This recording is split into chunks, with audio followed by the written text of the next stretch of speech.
The first thing the young man did after being reborn was head to a barber shop, where he chopped off his former chamade hairstyle. He resolved to turn over a new leaf with his gang of brothers and never get involved in gang life again. It turned out that in his previous life, though he'd led a group of brothers to become a notorious gang leader, he ultimately couldn't escape the law's punishment and was sentenced to death with immediate execution. On the brink of death, the young man was consumed with regret. If he were to be given another life, he vowed never to lead his brothers into the underworld. Unexpectedly, when he opened his eyes again, he really had been reborn. Glancing at the schoolgirls walking toward him, he realized he'd returned to the day he started vocational school 20 years earlier. At that moment, a group of his brothers called out his name and drew near. This reminded him of the tragic fates his brothers had met in his past life, so he secretly swore never to let them repeat those mistakes. Just then, the white moonlight, the woman he'd adored for half his previous life, called, asking him for money to buy a phone. It brought back memories of how he'd starved himself on steamed buns and cabbage to save up for her bags,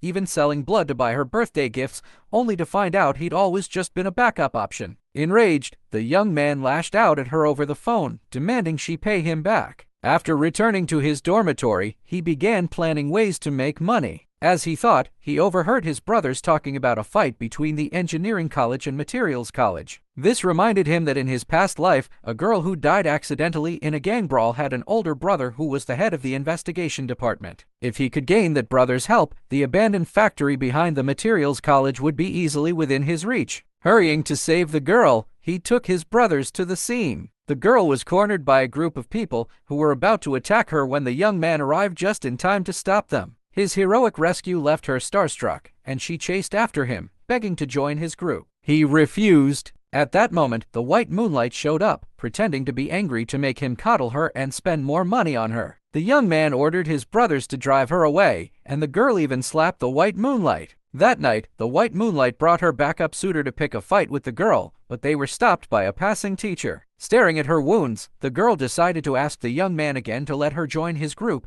Meanwhile, the young man, using money pooled by his brothers, went to the commodity market and bought 200,000 card readers at 0.4 yuan each. After getting the goods, he gathered his brothers to sell them at various stations. When the white moonlight discovered he was poaching business from other territories, she quickly informed the gangsters. The gangsters sent men to teach the young man a lesson.